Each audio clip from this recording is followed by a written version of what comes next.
Salam sejahtera untuk kita semua. Shalom Om Swastiastu, Namo Buddhaya, salam kebajikan. Selamat sore rekan-rekanku semua. Dan yang saya hormati dosen pengampu Bapak Hari Gunawan MKom dan rekan-rekanku yang saya cintai. Perkenalkan, kami dari kelompok 5 akan mempresentasikan hasil tugas kami, yaitu 3 keberhasilan proyek dan 3 kegagalan proyek.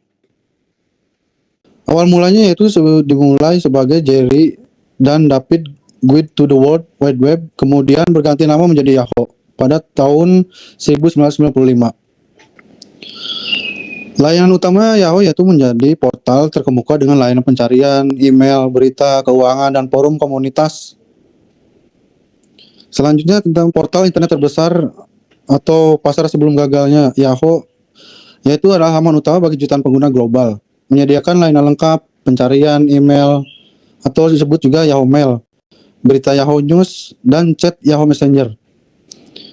Poin selanjutnya didominasi di pasar iklan atau digital, memiliki pasar besar di periklanan digital sebelum Google dan Facebook mendominasi. Kehadiran internasional yang kuat, memperluas jangkauan ke berbagai negara dengan versi lokal di Asia, Eropa, dan Amerika Latin. Investasi dan akuisisi strategis Yahoo yaitu mengakuisisi perusahaan penting seperti Geocities dan Broadcast.com untuk memperluas basis pengguna dan kapabilitas teknologi. Selanjutnya investasi dan akuisisi strategis, mengakuisisi perusahaan penting seperti Geocities dan Broadcast.com untuk memperluas basis pengguna dan kapabilitas teknologi. Identifikasi dan analisis proyek tentang Yahoo, yaitu direktori web dan mesin pencari. Proyek pertama Yahoo yaitu direktori web yang menjadi mesin pencari dan sejak awal menjadi fondasi utama perusahaan. Portal internetnya itu memperluas layanan dengan menghadirkan portal internet, menyediakan berita, keuangan, olahraga, email, dan layanan komunitas. Yahoo Mail juga gratis tersebar di dunia yang awal pada tahun 2000-an menjadi layanan email utama bagi banyak pengguna internet. Yahoo Messenger pesan instan yang menjadi populer sebelum kemunculan media sosialisasi aplikasi chatting modern.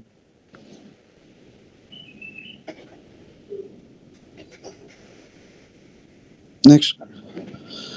Selanjutnya itu analisis kegagalan proyek, kesalahan dan dalam mengambil keputusan strategis. Penolakan akuisisi Microsoft pada tahun 2008, Yahoo menolak tawaran akuisisi dari Microsoft senilai 44,6 miliar dolar. Penolakan ini di kemudian hari dianggap sebagai keputusan keliru, mengingat penurunan nilai perusahaan setelahnya, penolakan akuisisi Google. Pada awal 2000-an, Yahoo memiliki kesempatan untuk mengakuisisi Google, tetapi menolak karena kurangnya visa ke depan terhadap potensi pasar pencarian. Kegagalan inovasi teknologi di Yahoo yaitu tentang pengembangan mesin pencari. Yahoo gagal bersaing dengan Google dalam hasil mesin pencari. Algoritma pencari Google yang lebih relevan dan canggih membuat Yahoo tertinggal jauh. Adaptasi dan teknologi mobile dan media sosial, Yahoo menjadi terlambat dalam menghadapi tren mobile dan media sosial, sementara Facebook dan platform lain menguasai pasar.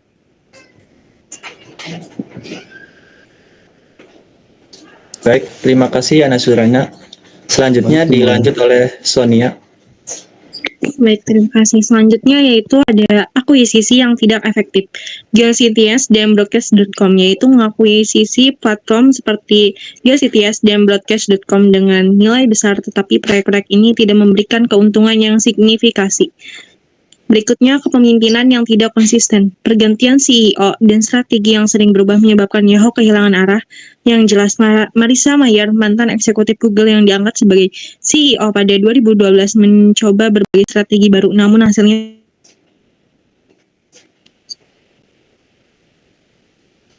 Next. Selanjutnya itu ada proyek gagal BlackBerry. Yang A, definisi BlackBerry adalah perusahaan teknologi yang dikenal sebagai pelopor dalam industri perangkat mobil, terutama pada era awal ponsel pintar smartphone. Perusahaan ini didirikan pada tahun 1984 di Kanada dengan nama Search Engine oleh Michael Lazaridis dan Douglas Fregin yang bersejarah singkat didirikan 1984 sebagai Research Invention oleh Michael Lazaridis dan Douglas Fregin di Kanada. Yang C, posisi pasar sebelum gagal. Pemimpin di pasar ponsel cerdas BlackBerry mendominasi pasar smartphone pada akhir 2000-an, memimpin dengan pangsa pasar terbesar di AS dan di banyak negara lainnya. Proyek gagal BlackBerry. Identifikasi dan analisa proyek mengembangkan perangkat ponsel dengan keyboard. BlackBerry adalah perusahaan pertama yang mempopulerkan smartphone dengan keyboard fisik. BlackBerry Messenger yang bisa disebut BBM, layanan pesan instan eksklusif yang memungkinkan komunikasi real time dan menjadi salah satu nilai jual utama BlackBerry. Keamanan data dan ekosistem layanan korporat, dan yang terakhir peluncuran BlackBerry 10OS dan BlackBerry Playbook. Yang B, analisa kegagalan proyek. Yang pertama, keterlambatan dalam beradaptasi dengan teknologi baru seperti tidak beralih ke layar sentuh dengan cepat. Yang kedua, kesalahan strategi di sistem operasi. Peluncuran BlackBerry 10OS pada 2013, tetapi sistem operasi ini gagal mendapatkan daya tarik karena keterlambatan dan kurangnya dukungan aplikasi. Yang ketiga, persaingan dengan Apple dan Android. BlackBerry tidak bisa bersaing dengan inovasi Apple iPhone dan keberagaman perangkat Android. Yang keempat, manajemen yang tidak konsisten, kurang fokus pada kebutuhan pasar dan gagal beradaptasi dengan kebutuhan pengguna yang semakin mengutamakan pengalaman aplikasi dan layar sentuh. Pelajaran yang dapat diambil, yang pertama, adaptasi teknologi. Yang kedua, fokus pada ekosistem dan aplikasi. Yang ketiga, keputusan strategi yang tepat. Dan yang keempat, konsisten manajemen. Baik, terima kasih Sonia atas penjelasannya. Selanjutnya dilanjut oleh Muhammad Rizky. Saya akan melanjutkan. Silakan. Ya. Saya akan melanjutkan presentasi dari Mbak Sonia, yaitu kesimpulan, BlackBerry merupakan pelopor di pasar ponsel pintar, terutama di kalangan profesional bisnis, berkat perangkat dengan keyboard fisik dan keamanan data tinggi. Namun, kurangnya inovasi dalam teknologi layar sentuh, keterbatasan ekosistem aplikasi, dan kesalahan strategis dalam pengembangan sistem operasi membuat BlackBerry gagal bersaing di pasar ponsel pintar dan semakin kompetitif. Pembelajaran dari kegagalan BlackBerry dapat memberikan wawasan bagi perusahaan lain dengan pentingnya beradaptasi teknologi, manajemen yang konsisten, dan pengambilan keputusan strategis yang tepat. Next. Proyek gagal GDID.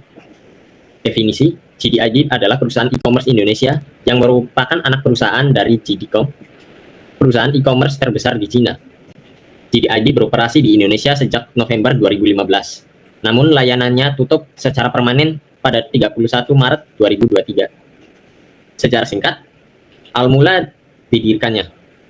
Awal mula kehadiran GDID adalah berkat inovasi dari sang pendiri JD.com, yaitu Liu Qiongdong, yang lahir pada 10 Maret 1973 di sebuah desa kecil di wilayah luar Skuyan. Pada tahun 2003, setelah 5 tahun beroperasi, bisnis Liu mengalami lompatan besar. Liu berhasil memperluas usaha-usahanya dan membawa semua jenis produk elektronik, sehingga menjadi jaringan bisnis retail yang sukses dengan 12 toko di seluruh wilayah Beijing, Shanghai, dan Shenyang. Singkatnya, pada tahun 2004, Liu menciptakan JD.com sebagai toko serba ada di online. C. Posisi sebelum gagal. Pemain e-commerce yang berkembang pesat sebagai pendatang baru, GDID berhasil menarik perhatian pengguna di Indonesia dengan layanan logistik yang tepat dan fokus pada produk asli. Didukung oleh JD.com yang berbasis di Tiongkok, GDID memiliki dukungan finansial dan infrastruktur dari induk perusahaannya JD.com yang memberi keunggulan dalam logistik dan teknologi. Pasar yang sangat kompetitif, GDID bersaing dengan pemain besar seperti Tokopedia, Shopee, Lazada, dan Bukalapak di pasar e-commerce Indonesia yang berkembang pesat. Next.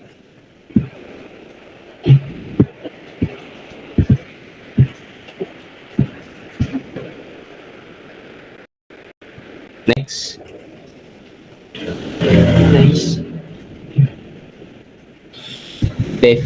Identifikasi analisa proyek.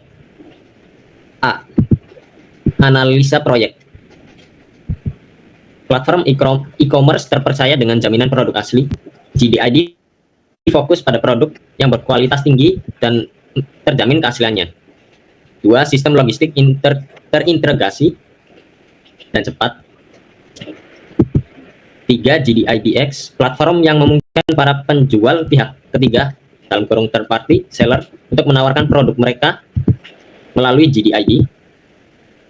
4. Kolaborasi dengan berbagai merek dan pembayaran digital.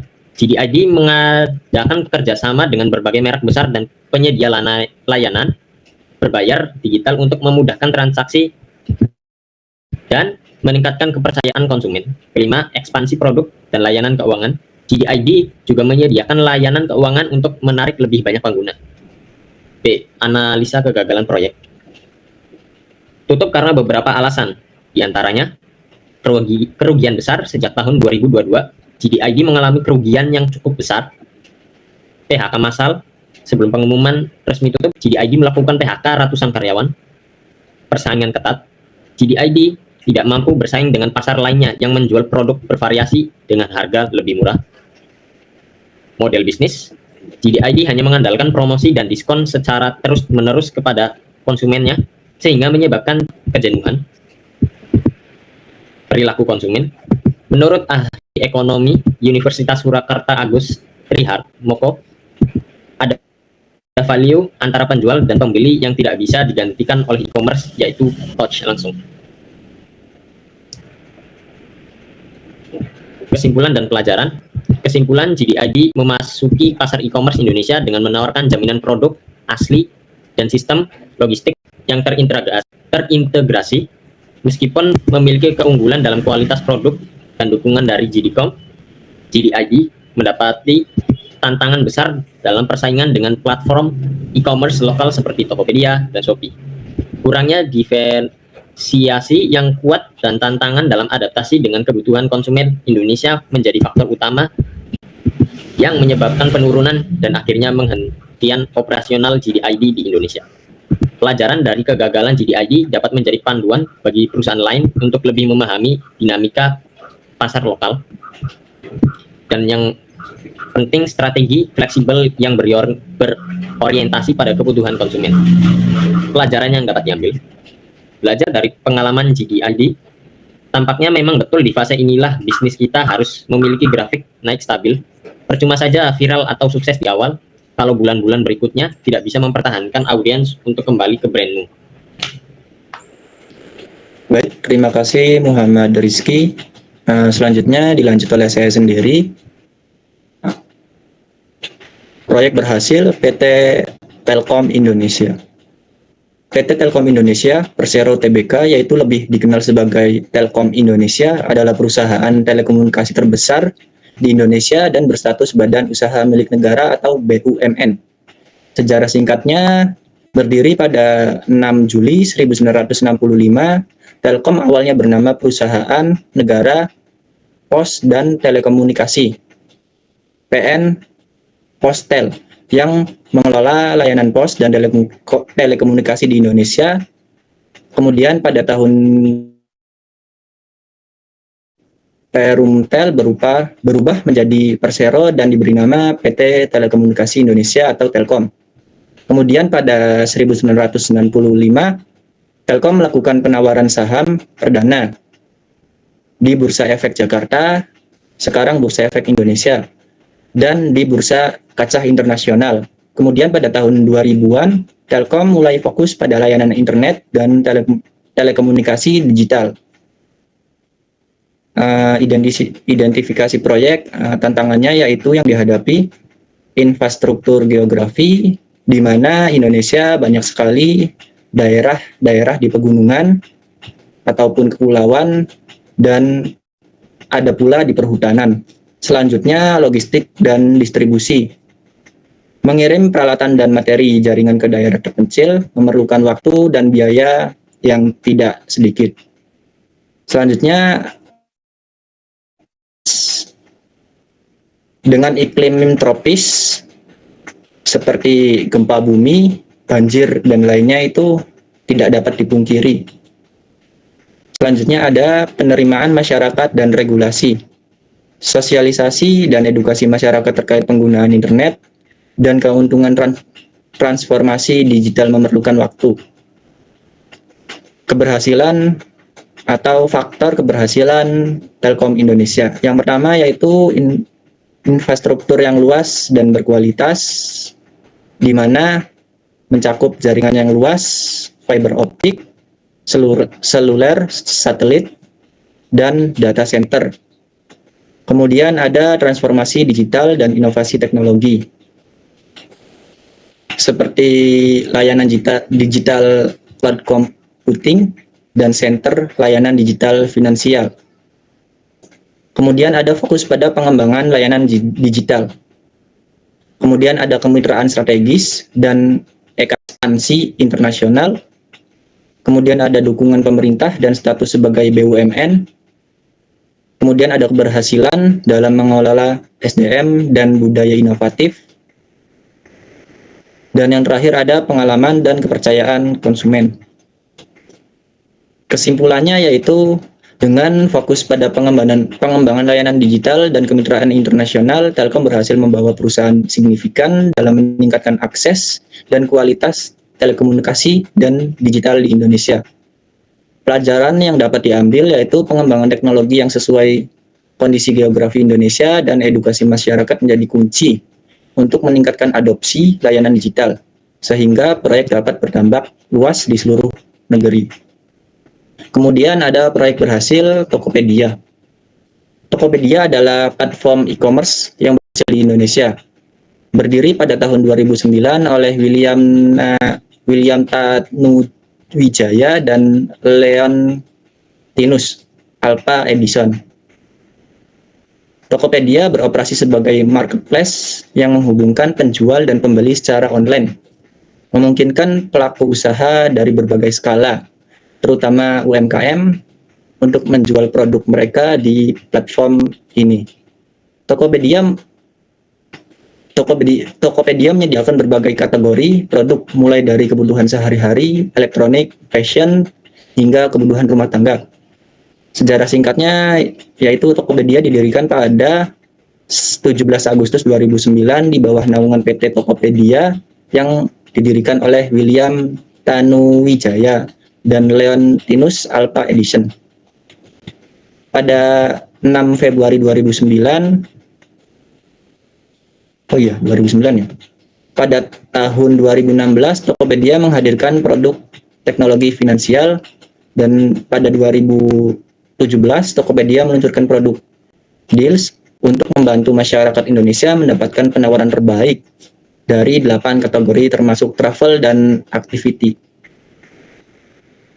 Pada 2019, Tokopedia meluncurkan jaringan gudang pintar bernama Toko Cabang di 3 kota, yaitu Jakarta, Bandung, dan Surabaya. Dan yang terakhir pada tahun 2023, Tokopedia mengumumkan jajaran kepemimpinan baru, di mana Melisa Siska Juminto kini menjadi pemimpin sebagai Presiden Unit Bisnis E-commerce Tokopedia. Identifikasi selanjutnya. Tantangan yang dihadapinya yaitu adaptasi teknologi, kemudian ada logistik dan distribusi, kemudian ada segmentasi pasar, khususnya menjadi tantangan di setiap daerah, dan pengembangan UMKM. Faktor keberhasilan Tokopedia yaitu model bisnis marketplace terbuka, fokus pada ekosistem hyperlokal, kemudian inovasi dan teknologi, kemudian ada kolaborasi strategi dan pendanaan, dan yang terakhir ada penekanan pada edukasi UMKM. Baik, selanjutnya dilanjut oleh Hafiz.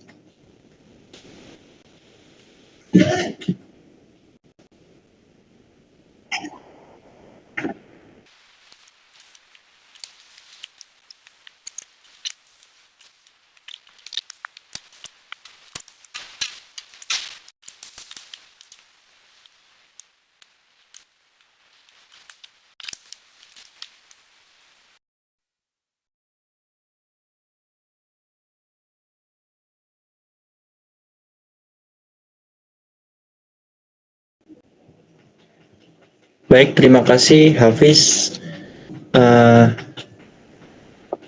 Mungkin segitu saja yang bisa kami paparkan. Kurang lebihnya mohon maaf. Wassalamualaikum warahmatullahi wabarakatuh.